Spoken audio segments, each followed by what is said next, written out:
পাহাড়ি ঢল ও উজান থেকে আসা পানি অন্যতম কারণ হলেও এর পেছনে আছে নদীদস্যু দেশ ভারতের হাত। শুকনো মৌসুমে খরায় পুড়িয়ে ভরা বর্ষায় বাঁধ ছেড়ে দেওয়ার ব্যাপারে দিল্লির রয়েছে জঘন্য ইতিহাস। নিজেদের বাঁচাতে ৩১ বছর পর এবার দেশটি খুলে দিল ত্রিপুরার ডুম্বুর জলাধারের স্ল্যাপগেট। চলমান বন্যাকে বলা হচ্ছে প্রাকৃতিক দুর্যোগ, কিন্তু বাংলাদেশের এমন পরিস্থিতির জন্য অনেকাংশে ভারতই হচ্ছে আসল অপরাধী। পানির রাজনীতিতে বরাবর দিল্লিকে জেতানোর এটাই কি উপযুক্ত প্রতিদান?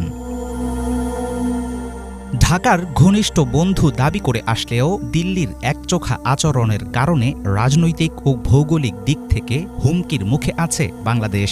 গত ১.৫ দশক ধরে দেশের ভেতরে নৌবন্দর, শর্তহীন করিডোর, রামপালে সুন্দরবন ধ্বংস করা বিদ্যুৎ প্রকল্প, মংলা বন্দর ও সমুদ্রে গ্যাস ব্লক ইজারা সহ অসংখ্য বিষয়ে ভারতকে এক